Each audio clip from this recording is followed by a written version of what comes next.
Welcome to your new career as a performer/entertainer for Freddy Fazbear's Pizza. These tapes will provide you with much-needed information on how to handle/climb into/climb out of mascot costumes. Right now, we have two specially designed suits that double as both animatronic and suit. So please pay close attention while learning how to operate these suits, as accidents/injuries/deaths/irreparable and grotesque maimings can occur. First, we will discuss how to operate the mascots when they are in animatronic form. For ease of operation, the animatronics are set to turn and walk towards sound cues. This is an easy and hands-free approach to making sure the animatronics stay where the children are for maximum entertainment/crowd-pleasing value. To change the animatronics to suit mode, insert and turn firmly the hand crank provided by the manufacturer. Turning the crank will recoil and compress the animatronic parts around the sides of the suit, providing room to climb inside. Please make sure the spring locks are fastened tight to ensure the animatronic devices remain fixed. Using an animatronic as a suit, please ensure that the animatronic parts are tightly compressed and fastened by the spring locks located around the inside of the suit. It may take a few moments to position your head and torso between these parts in a manner where you can move and speak. Try not to nudge or press against any of the spring locks inside the suit. Do not touch the spring locks at any time. Do not breathe on the spring locks, as moisture may loosen them and cause them to break loose. In the case that the spring locks come loose while you are wearing a suit, please try to maneuver away from populated areas before bleeding out, as to not ruin the customer experience. As always, if there is ever an emergency, please go to the designated safe room. Every location is built with one extra room that is not included in the digital map layouts programmed into the animatronics or security system. This room is hidden to customers, invisible to animatronics, and is always off camera. As always, remember to smile. You are the face of Freddy Fazbear's Pizza.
This is Nathan.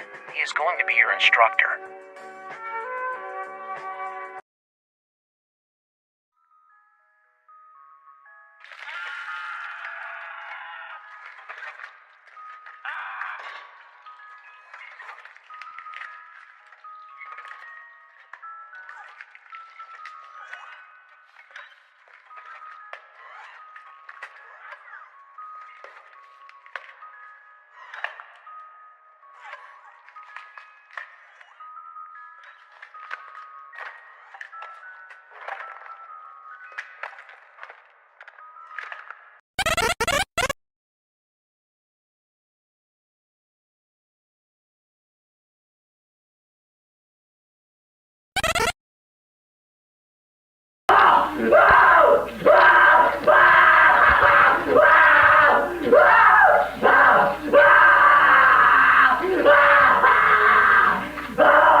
first day was going pretty well. He was delivering cake and snacks to all the happy children, and he even put on a show for them with the company of Fredbear up on stage. Soon enough, the time came for the cake to be brought out. He and Fredbear clapped as the children blew out the candles. Mike gave the children a farewell wave, as it was finally time for Bonnie to go and get some sleep now. The children were sad to see Bonnie leave, but Fredbear was already on stage with another song ready to get them all back in the party mood. A colleague told Mike to wait in the services room and that she would be along shortly to help him out of the suit. Mike carefully walked towards the spare parts room, making sure not to bump into any of the chairs or tables. He gently pushed open the door and stood in the middle of the room.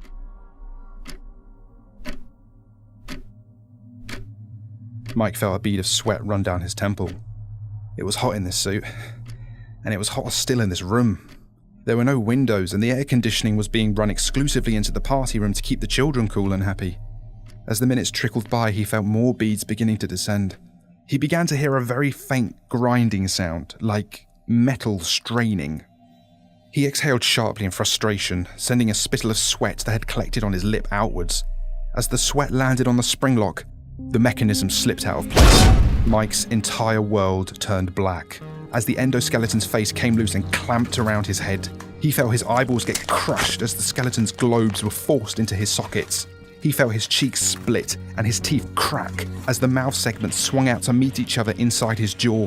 Two metal beams sprang out from either side, piercing his eardrums. At the same time, several large metal plates began crushing his head from all sides. He tried to yell, but he was already gargling his own blood, which spilled from his mouth and began trickling throughout the suit. More metallic clunks echoed around the room as the trickling blood started a chain reaction of multiple Springlock failures. Mike stood there, jerking in place as multiple metal beams and cogs began shooting through his soft tissues. He could feel metal probes forcing spinal segments through his body. He lost feeling below the waist, but the metal legs held him firm as his spinal cord was severed. He tried to scream again, but the air erupted from the holes in his chest, followed by a red mist from his pierced lungs. Another clunk echoed around the room as the hard plastic parts were driven through the holes into his body. The tears in his abdomen finally met as one, and his organs fell out into the suit. A final springlock went in his crotch as his stomach acid spilled over it, and his nether regions were skewered. With every lock now open, the suit maneuvered itself into a default pose, with the mouth slightly open and one hand up in a waving position.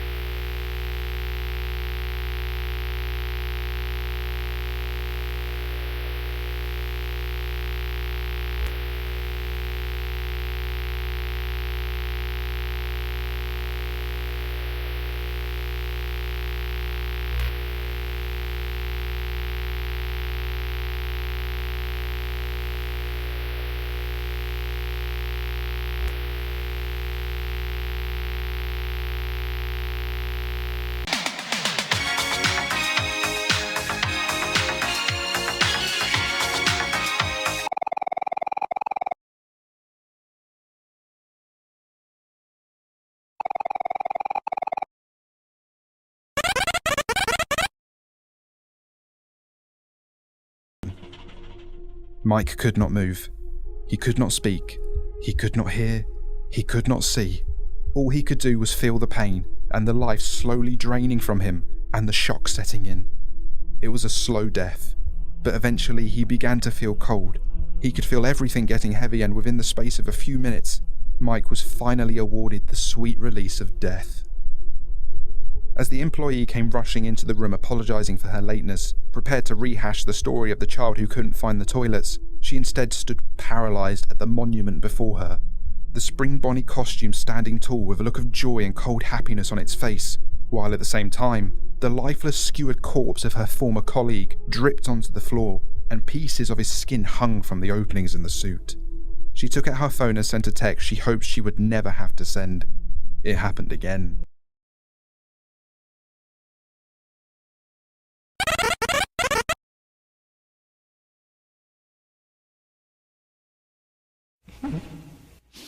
Is anyone out there? Hello? Please let me go. Let me go. I just want to leave. Please.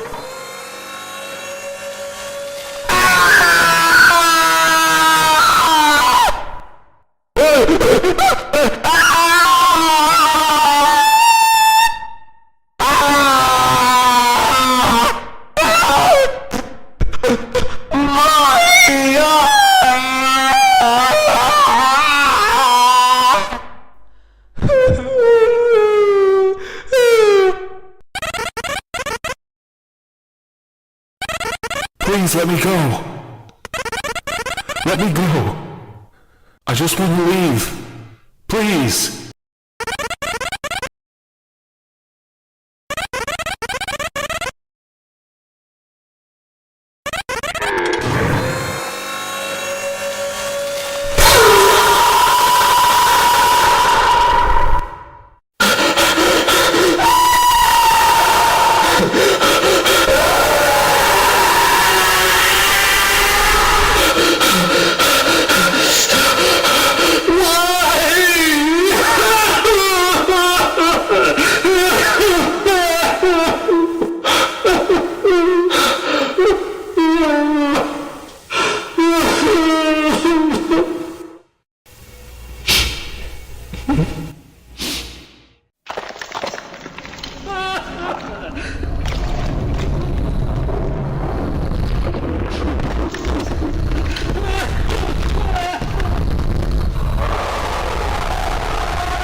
Did I jump scare you?